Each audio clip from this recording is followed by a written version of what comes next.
Good morning, everyone. Thank you for joining us this morning. We have Minister of Finance Scott Fielding joining us. He also is the MLA for Kirkfield Park. This morning, we're going to be talking about restoring safe services, the Manitoba plan for reopening our economy. Without further ado, I'm going to just open mic and everything to Scott. If you have questions, please use the chat function. If you scroll down to the bottom, there is a chat button in the Zoom, and we will ask questions all along. And have a great morning. Thanks for joining us, Scott. Sure. Well, thanks a lot for having me, and it's great to get in touch with members and stuff. It's kind of this weird scenario where you want to get out and communicate as much as you can, but it's difficult with people not being able to meet. Just so everyone to know. We got together with all the MLAs for the area and MP and city councillors, and so we're having a telephone town hall meeting for kind of the St. James Charleswood area tonight. So if anyone does live in the area, what happens is you get a telephone call, you'll hear my voice saying, stay on the call, and then we will kind of give each of the MLAs and city councillors and MP will give kind of a 2-minute kind of update, I guess, if you will, and then we're going to just take calls from everyone. So we're trying to use technology as best we can to get the information out, and obviously this is something that everyone has been glued to, whether you're in your house or what have you, or your businesses that are impacted by it. So I thought what I would do is maybe just go through a number of different initiatives that the governments have done, and then we can maybe get into the document. You probably have read the Free Press, so you probably got a pretty good indication of what's in it. I can certainly answer some questions on the document for the most part. Maybe I'll save that to the end, but I'll just go through some other items and then we can go through the document.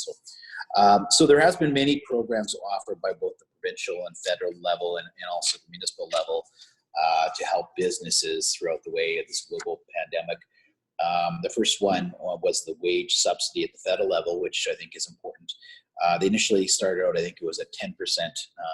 If you keep 10, they would, give you, I think it was a direct subsidy up to 10% of your payroll to keep people in place.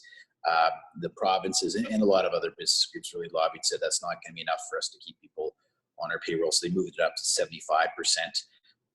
And so the emergency wage subsidy will apply at a rate of 75% for the first 58,700 normally earned by the employee, representing a benefit of $847 per week. And of course, that's a 12-week period till I think it's June 6th. Now, that potentially could be further stated. I mean, certain provinces are ahead of the game, I think, in terms of reopening. Some will be a little bit later on. There is also something called the CEBA program, and so that, of course, is the $40,000 essentially interest-free loan for the first year. You pay it off within the first year.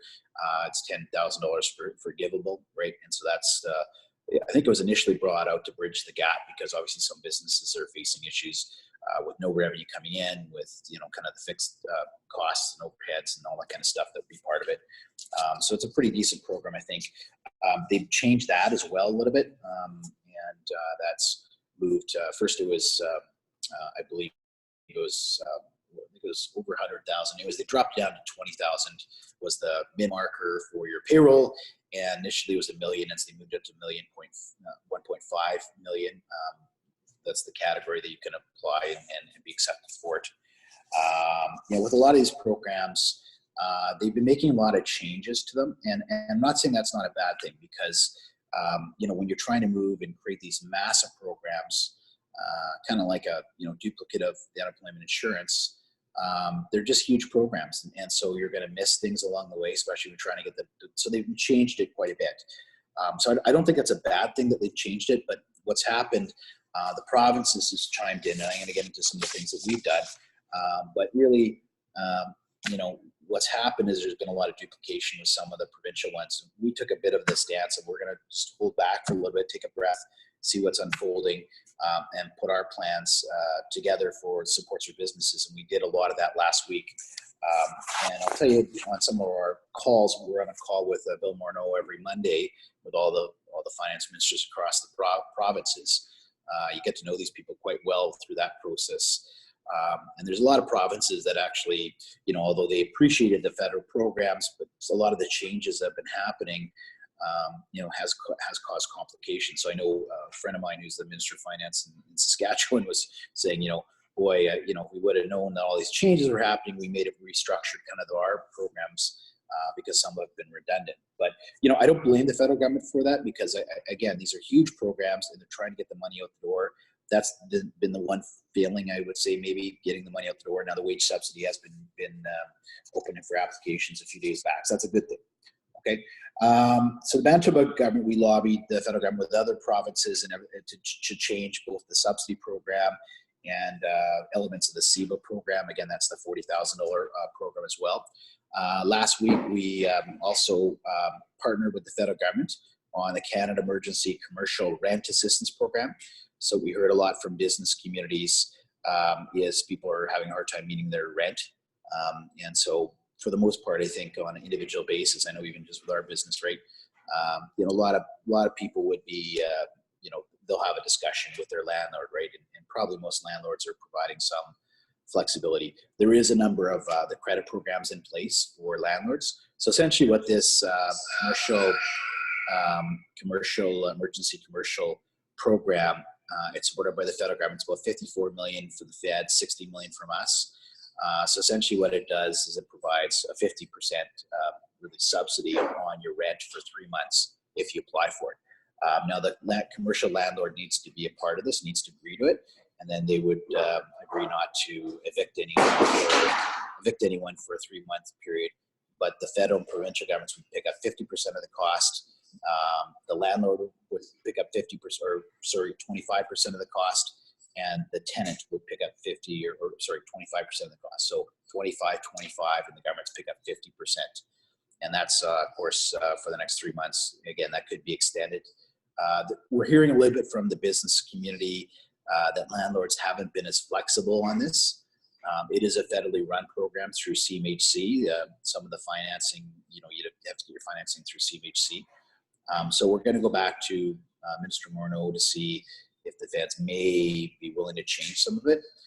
The one thing I would suggest for business is, if you have applied for the SEBA program, again, that's the $40,000 program, $10,000 forgivable. That might be something that could, be part of it if you or your landlord don't want to participate in the commercial rent program. Another option for you, and we introduced last week, it's a $120 million program, and it's called the Manitoba Gap Protection Program. So it's a no interest forgivable loan up to $6,000. So what we really wanted to do is make sure we're not duplicating other federal programs. So what we said is, okay, if your business isn't able to access some of the programs, and I've heard that from a number of businesses for a variety of reasons, they fall between the gaps. Then what we would do is provide, as a provincial government, provide you a $6,000 forgivable loan, right? If you're getting no federal dollars. And this is going to be up and running. Well, I think the Premier may be announcing it. We've announced already, but he may be announcing it's actionable, I would say maybe Friday or Monday. And so what happens is it's a really easy program. You're going to go on a website on covid.com, COVID through the Government Manitoba website. There'll be a link that goes there. You basically click, have you received any federal support through some of the programs? If you have over $6,000, then you're not able to apply for the program. But if it's under $6,000 or you haven't received any federal support, it'll be as easy as clicking this, just attesting the fact that you haven't received the federal supports for these programs. And then they ask for your banking information and that sorts, and you should get the money through direct deposit within 2 days. So, if that's an option for you as a company to do that, and we estimate that there's about 1 in 6 of the businesses in Manitoba that, for whatever reasons, aren't able to fit the federal programs that are in place. So there's a lot of businesses that are kind of falling between the gaps, I guess, and that really was the intent of the program. So more details you'll hear probably on Friday or Monday, but you would be able to access that program and get cash in your hands by next week. So we think it's important. Again, 1 in 6 Manitoba companies are quote unquote falling between the gaps. So that'll be up and running later in the week. We've also provided about $3 billion in tax relief. And when I mean tax relief, that's a lot of the deferrals. So that's things on tax filings, provincial income tax deadlines, things like your PST remittance. as well as your payroll, as well as things like no interest on provincial education taxes, if there's delays. And we said you don't have to pay it if you need the room or time until the end of October, right? So that provides some flexibility for individuals. Now, if your business that isn't impacted, we fully encourage you to obviously pay as normal piece would be. Also, we did something last week. So we had a commitment to reduce the PST on home insurance, and also we extended this out to commercial insurance. So if you're a business, your commercial insurance, by not having to pay the PST on that'll actually save you on an average business about $880 a year. So it's almost $1,000 of benefit, and that's going to kick in July 1st. So again, not just on the home insurance, but this is for your commercial business. You'll be able to save almost $1,000 depending how big you are. We also introduced a new program called the Summer Student Recovery Plan. It's another $120 million, and that's a new wage subsidy program available to employers to access a $7 wage subsidy to support high school or post-secondary students. It actually goes to age 29, so it's a good swath of people, I guess I would say. And private and non-profit sectors can take advantages up to about a $5,000 max, and you can do up to 5 students. So if your company is able to do that, that's $25,000 support that the government would be able to work with you on. As part of the Manitoba Protection Plan, the province introduced the Crown corporations, if let's say you're in the restaurant business, not to charge any interest on if you owe money for the booze that you're getting from liquor lotteries or anything else like that. We also did things, Manitoba Public Insurance. So we did a rebate, about $110 million rebate. So that's not going to just have an impact on individuals, but let's say you own a business with 3 vehicles or what have you. I think they said it's anywhere between 120 to 160 per car. So there's a little bit of money through the rebate, through MPI. And that's an unintended consequence of COVID, because as people know, people aren't driving around as much. And so accidents and the claims have gone down quite a bit. Also for business, the Worker Compensation Board. So we're doing a surplus distribution. So that's the rebate. It's about $37 million surplus rebate, and that's to employers. So there's some more money that we're able to do it. From a province-wide basis, we've actually spent almost $800 million so far. As a finance minister, it pains me to say that, but on the other side, I mean, I'm being facetious about that, but it is, we've been investing a lot of money, and our number one goal is to protect people. So that's our number one priority, right? And so if we have to go into further deficit, we're going to do that. And again, it's almost $800 million. That includes all the protective equipment for healthcare workers, you name it. All these things are add up, and everyone's obviously buying for all this personal protection equipment. So the costs have dramatically gone up. So anyways, that as well as some of the credit programs, tax and business programs, about $800 million already over the last 6 weeks. We've also provided about $27 million for childcare. We know people especially when you were essential services, you need the supports that's there. And then yesterday, just going into to Christy's document here that she posted here, Restoring Safe Services. So you saw our first plan to get the economy back.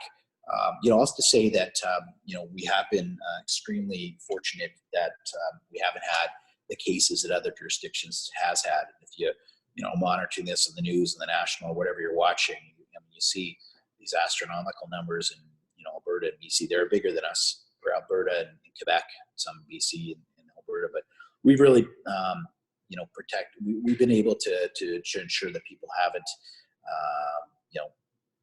more cases aren't had here, and they haven't gone into the personal care homes, which is really because the nature of the disease obviously impacts elderly people more than others, just because of comorbidity and other things like that. So anyways, the first plan will, as Christy's got it up on the screen, really look, and I got a kind of a highlight one, so maybe it might be easier for me just to see this, but you probably saw it. We're going to allow retail to reopen. We're going to allow you to have a haircut. Non-urgent surgeries will be allowed. Some therapeutic and medical services, restaurants and patios, right? So instead of just being able to get the food, you can go on the patios. Hair salons, museums, galleries, libraries, seasonal day camps, outdoor recreation, and campgrounds, things like golfing. And the way we design these things, we've actually worked pretty closely with the bigger Chamber of Commerce affiliate and the Retail Council and everything else. By the way, we've been meeting with them pretty much weekly, if not. I mean, Chuck Davidson and Lauren Remillard, I think I talked to them 3 days a week, just in terms of things. So they helped us design, when we first went to an essential services, which businesses should be a part of that. And they also have helped us design the protocols to get them out. So what we did, for instance, and I was in charge of the retail sector. So we had John Graham, who's in charge of the Retail Council, and then we took about 10 or 12 retail sector businesses and said, okay, if we're going to reopen, we need Dr. Rusin, who's our chief medical officer, to sign off on this. We initially got kind of the greenhouses open, and so we said, how would this work with retail? So we had them come together and design kind of a protocol of what we think that everyone should do, and that should be very consistent. And then we were able to submit that to Dr. Rusin, and so he was able to sign off on that. So the retail is part of the first phase of it. The second phase, what we really want to do is make sure that COVID isn't coming back, right? Now, the science and the virus is going to dictate if it comes back or not. But we want to do as much safeguards in place. So we think this is a measured approach, and we think it's something that will allow us to make sure people are safe, but also get back to business. So the first wave, again, opens on May 4th, as you probably read from your newspapers. The second wave will probably be around June 1st or so. Now, I know the thinking of Dr. Rusin is it's kind of like an 18-day window that they look at these things, right? So the first wave, we're going to review, we're going to see, and I don't think people should get, really, the numbers will probably go up a little bit when you do reopen things a little bit more. But there's these parameters they take a look at, and for the most part, if we're stable, after probably an 18-day period, I think they're saying June 1st, then they're going to expand it further. So, some of the areas, Christy may have it up on June 1st, things like personal services such as nail salons, restaurants or dine-in. So instead of just being on the patios or takeout, we'd have the social distancing in restaurants, non-contact children's sports, film production, these types of things would be the second wave. And then there's a future waves that takes a look at other things. The one issue, of course, is these public gatherings.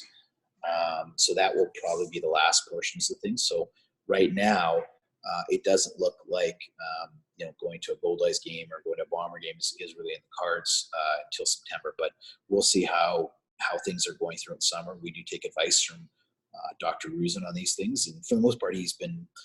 I think we're lucky to have him. He's been quite good and really good to work with. Some of the other chief medical officers are more, I want to say just living in a test tube, but these things, you got to make sure people are safe, but that's the most important thing. But you also, we can't just shut down commerce for 18 months. It's just not going to happen, right? So I think if we got good protocols in place, it's something can really benefit Manitobans, and I think we've done a great job. Businesses have really complied, and individuals, for the most part, have changed their daily habits. I know just you myself, you think twice before you put your hand on a rail, or just even all the wiping down. If you go to Safeway or Super Value during this whole process, people are really want to be part of the solution, which is really great. So that's really the plan going forward. No decisions being made on schools just yet. So that would probably be my one hope, that not that I don't enjoy homeschooling my 8-year-old, my grade 3 individual, but it would be nice to see the kids back in school. Now, I think they want to make a decision in health. Other jurisdictions have done that, but we're not at the point where we can announce that right now. I think they are looking at some scenarios, but I don't want to put any light in the window that would be dashed. So let's just kind of leave it as is. That's not part of the plan right now, and it would be to bring back in September, but I don't want to completely say there's not scenarios being looked at right now. So that's kind of the lay of the land. The city has done some things too with some of your property tax filings and stuff like that, deferrals. And, again, the federal government, I think the federal government has done a reasonably good job. Again, a lot of changes in these programs, which is frustrating, but I do kind of understand these are, I mean, people are making these programs up on the fly because of this scenario. So you have to make some changes, and so we've tried to do that as well. You know, I think there has been great dialogue with the business community. Again, we've been meeting with them really more than weekly, I would say 2-3 times a week, whether it be the Manitoba Chamber, the Winnipeg Chamber of Commerce, Canadian Federation of Independent Business, the Retail Council of Manitoba. You know, we're just on the phone with them constantly, or meeting with them, and so you know that's the plan going forward. And for the most part, I think things have been working out fairly well with things. You know, again, governments are always, you know, I'm sure there's always things we can do better, but for the most part, you know, our number one goal has been protecting Manitobans, and so far, knock on wood, that's been, I think that side of the equation has been handled quite well. Again, we put a lot of money into the business supports, really to filling the gaps, and I think we are wise. We've got a little bit of criticism by some of the newspaper writers, the columnists, the ones that are in the stands as opposed to on the field, you know, critiquing that. But, you know, I'm gonna be honest with you, you know, the amount of changes that have been happening in the federal program, you know, again, you look at some of the other provinces, they announced some of their measures earlier, but they've had to, you know, they've been in complete duplication because the feds have been changing a lot of it. So again, that's just the scenario that we're working through, and I think we've got a pretty good plan. The one final point, and I'll maybe turn over some questions later on down the line. If you look at the, you know, some of what the financial institutions, the forecasting agencies have said about Manitoba, traditionally Manitoba, when you go through a kind of a real downturn, same thing with the Great Recession in 2008, Manitoba was actually the only jurisdiction in 2008 that actually didn't go into technical recession. And that's largely to do with our diversified economy. So there's like 13 subsectors of our society that make up, you know, 5% of you know, our GDP.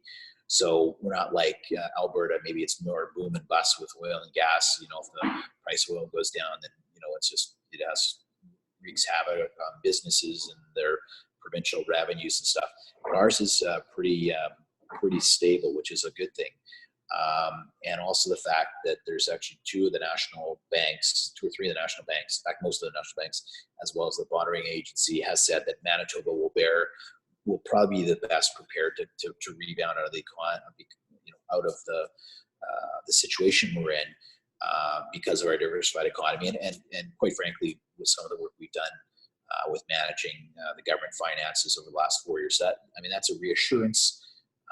But, you know, again, you as business people are struggling, you know, you're worried about making sure your businesses are gonna succeed. So that's kind of what people are saying. I think also something else that's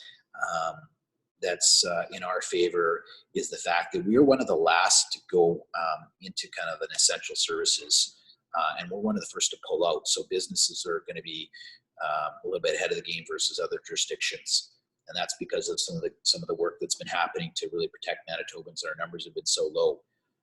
So I'm kind of a hawk. You know, if you watch some of these shows, I love watching them about the economy and that sorts. You know, big debate of whether it's going to be a V-shaped recovery or a U-shaped recovery. Some people talk about an L-shaped recovery. You know, I'm a hawk. I think we're going to pull out of this fairly well. I think people are going to get back to business. There's going to be a bit of that time. You know, they interviewed people on the news yesterday about these things, and some people are leery from business to kind of get back moving in. I think there'll be a slow, gradual movement.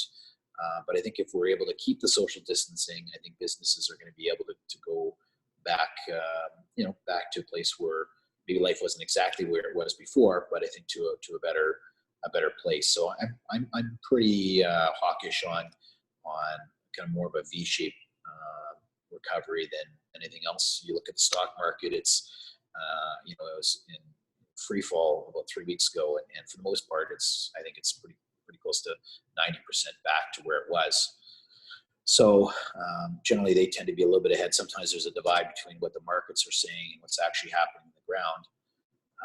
So that's really, from my level, Christy, what's been going on from our level in the federal government and provincial government. And, you know, we'd love to hear from you if there's certain things that we should be more focused in on, or any questions you may have. Hopefully I can give you an answer to them. Thanks, Scott. If you have a question for Scott, please unmute your mic and feel free to ask. I will just start asking Scott a question just to start. I have two of them actually. One is with the summer student program that the province has launched. Will that affect if somebody applied for the Canada Summer Jobs on the federal program side? Or is this in addition to?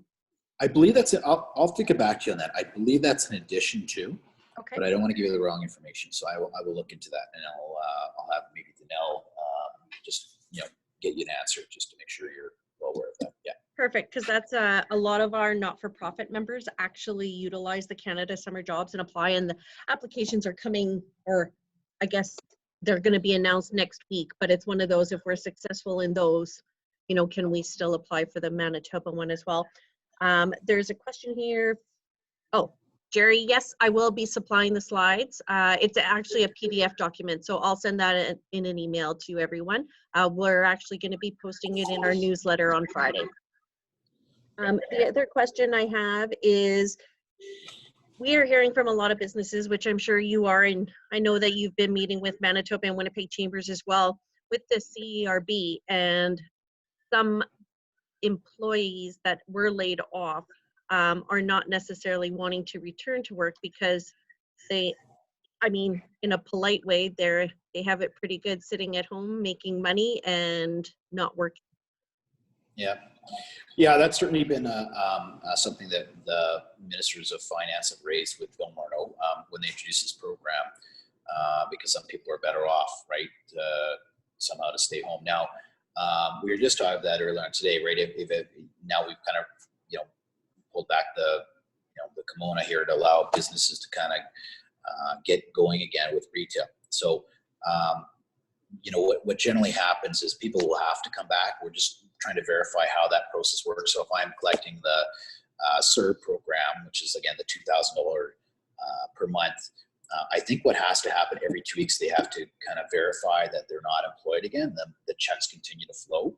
So they would have to, so that would end essentially if, now I don't know because it's a federal program, because the federal government wouldn't know if if the gap is, as asked us to come back. But for the most part, the employees, as I understand it, would have to come back. If they don't, They can, and the reason I was asking was just more, I know that, as Chambers of Commerce, we're advocating for, a little bit of changes to help the employers, because yes, there's these opportunities to bring summer students from provincial and federal and everything else, but a lot of them are sitting at home, especially there's now other student programs. But with the CRB, a person can actually earn up to $1,000 a month plus the CERB. So they could even be making more money, but some of them are still. Well, I think you're right. And if we can get the message out of it, because you're exactly right on that, right? So there's an advantage that the businesses will click into that allow them to capture it. But we're facing, who knows what we're facing, right? Some people have said the unemployment rate could be, I don't think in Manitoba would be as high, but some people have said at least right now it could be upwards of 20 more than that. In Alberta, they're talking about a quarter of the population being unemployed. So from a student point of view or a younger worker point of view, it's kind of short-sighted thinking if you think about it. Well, I'm going to stay home.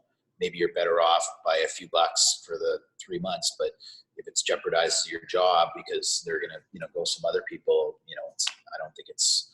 But then again. That's an individual choice, not a business choice. What I was going to say is, with the summer program that the Manitoba government has launched, some of the businesses that I've talked to, they're saying, with the shortage of money that they've made or how to actually come into the recovery zone, I've actually asked them to consider hiring these students. With the $7 contribution, they're paying what, $6.75 or no, $4.75, right, to meet minimum wage. I said, look at your social media campaigning. You can have a student working for you to help marketing your business that you just may not have been able to do in the meantime.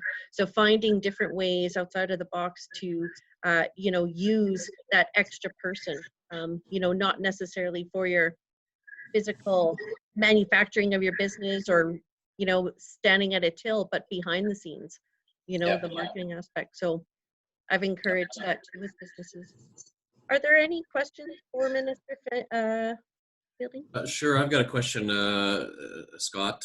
First, on behalf of the board, thanks very much for joining us this morning. We appreciate your time, and I've said many times, I'm glad I'm not the one making these decisions to, you know, to reopen the economy. You know, I'm sure the pressure is tremendous on you and your colleagues, Scott, and it's so we're certainly thinking of you and wish you best wishes in making the right decisions for us. So I guess a couple questions for you.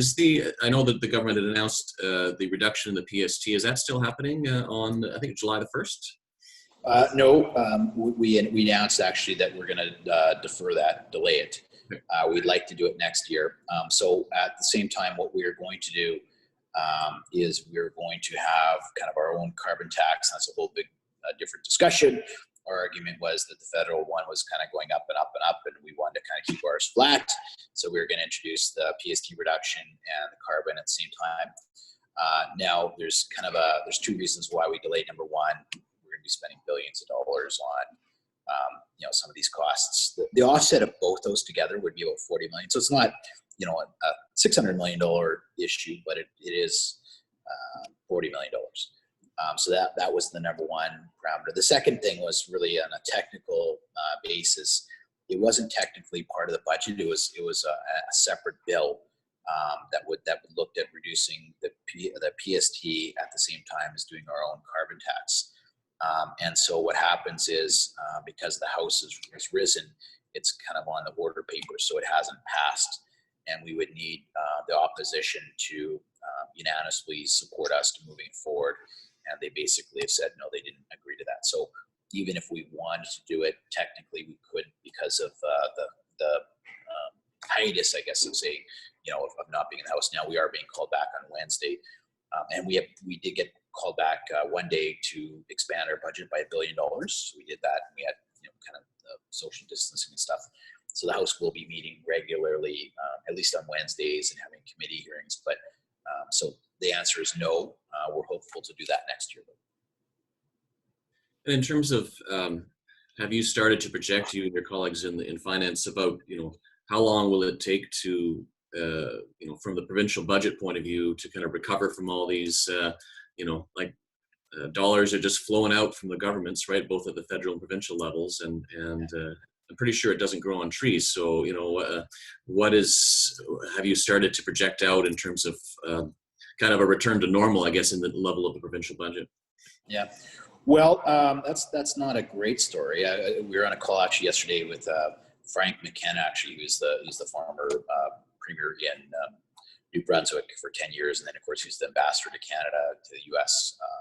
And so you know, he's affiliated with one of the banks, and so anyways, he was on a call with us, and he had a pretty relevant point. He said, you know, anyone, you don't have to have a good financial sense, can make announcements about flowing money out, but you've got to be spending it effectively, right? It's got to be good money going out.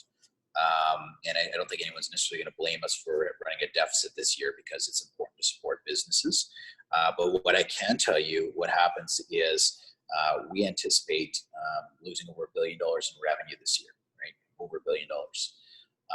Next year, because what happens is the way the tax system works, the federal government does we got a tax sharing agreement. So they actually do the tax collection for us, and they give estimates to us what that will look like on a yearly basis. So this will have an impact on corporate taxes this year, but where it will have a really impact is on personal income taxes next year, because it's kind of a year, it's actually a 2-year delay in your personal income taxes. So next year, our revenues will be down, you know, 1.8 billion, could be more, could be less, depending on, you know, how things roll out.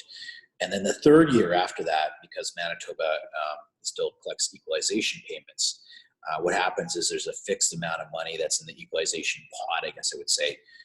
And the reason why we've had a bit of a windfall, you know, over the last year or two, isn't because Manitoba's struggling or what have you, but it's because essentially Ontario was considered not a half province anymore.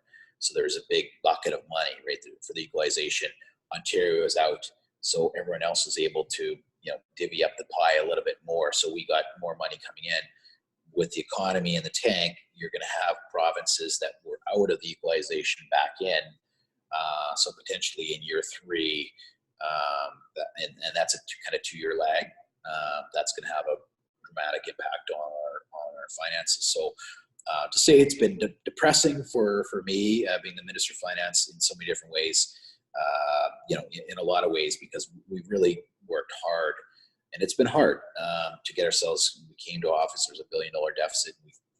We were pretty close to balancing, this year in the budget. But we think it's really important. You got to support people in times like this, and so whether there's supports for things like EIA and these things that are just going to cost you more, or supports for businesses or people, it's really important, and you need to invest that money. The good news is we're in a low interest rate environment right now, which is really good. So to answer your question, no, it's going to be a gong show for the next 2-3 years with their finances. Which is a better answer, but it isn't. I take that as an honest answer. Gong show or not. Are there any other questions on the line for a minister? Christy, I thought I had a question about pharmacies. Yes, I was gonna just ask that one. This one came on online, so it was a member of the public, and their concern is how their pharmacy is, the rates are increasing because they're paying the dispensary fees, and they're not allowed to take more than a 1-month supply, even though it's supported by their plans. And they've been asked by their pharmacist to write the letter to the MLA. So I said I would ask it here, and then I'll give you the contact information for you to follow up with them if you'd like privately. Yeah, so I'll answer it in 2 ways. I'll try to give you the reasons why government made the decision, and there'll be something else I want to talk about. So the reason why we're twofold. Before people could buy their prescription kind of multi-month basis. There's a guy in the, I think, CTV News that obviously had some medical conditions. I think he's on 13 prescriptions. So you can imagine how expensive that is. Instead of getting it on a 3 or 6 month basis, you got to fill it up every month. So it's costing you the dispensing fees. The reasons why governments, and I think everyone across the nation has done that, is twofold. Number one, a lot of those pharmaceutical drugs are made in China. And so, it didn't really get that much highlight, but there was going to be a kind of run on the pharmaceutical drugs that were really worldwide. And I think we've maybe staved that off. Health isn't my area, so Cameron Friesen will be able to tell you a little bit more on that. But that was one of the big reasons. Second is, of course, they wanted more limited access to pharmacies, just so people aren't, catching COVID-19 type of thing when they're going to pharmacies. So those are the reasons why we did say 30-month supply, because we didn't want to run out of drugs, which is really important. And number two, again, is just because of the limited exposure. So every province has kind of made that decision. I don't think anyone is freeing up the dispensing fees, although there is going to be something we're going to announce early next week for seniors that will potentially address this. I can't say any further till we announce it, but what's that expression, right? Stay tuned. So, and I think it'll be taken well from seniors. Okay, perfect. I'll make sure, well, this recording will be out there, but I'll also pass along the information to the individual. Are there any other questions on the line, or did you want to add in? Scott, just I guess a follow-up kind of on the lines of the pharmaceutical question you just talked about there. And is there, you mentioned about our dependence on Chinese manufacturing, and is there a move in the provincial government to start to, maybe bring some of that manufacturing back home and reduce our dependence, whether it's on PPE or all types of things, so that we have those resources being manufactured for us here in Canada or in Manitoba?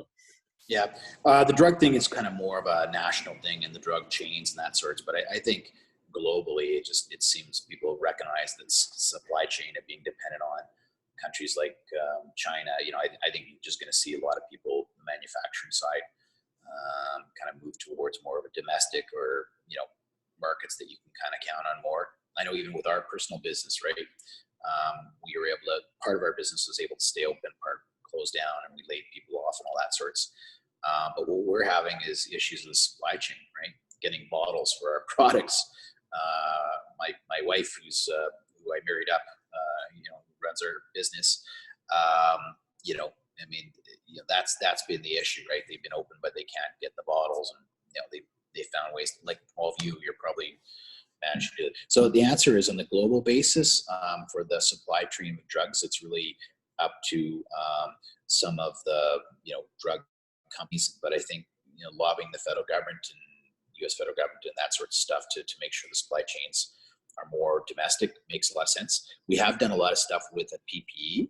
So there's companies in Manitoba, for instance, there's one in Morden that's making the masks and the PPE. I think their Peerless Garments are doing a lot of the masks and that sort of stuff. So we're trying to procure as much local as we can. And quite frankly, there's a feeding frenzy to get this PPE happening really across the country. So you're having these, and there's some crazy stories like about a week and a half ago, the federal government had, they actually, before the crisis happened, they reached out to all the provinces and said, do you want your share of PPE just to be prepared? This was like even before, like March, just before March was happening. So he said, absolutely. And so we actually passed a bill for $35 million of PPE, because that was supposed to be about 6 months supply. And we hadn't really received a lot of it. Anyways, long story short, there was a plane that basically went from the Canadian government to China to get the PPE. Literally, they were in the air to go get it, and they got informed by the Chinese company that someone else had outbid us, even though we had a contract with them. They walked away from the contract, and the plane literally had to turn back in air, right? So everyone's scrambling. So to long answer to your question is, yeah, we are using a lot more Manitoba-based companies and other things, and we have procured, again, probably over $500 million of different initiatives. Right now, it's costing us over $80 million a month just on the PPE, right? Those are the face masks and all that sort of stuff. So we are using a lot more Manitoba-based companies and everything else. Yeah.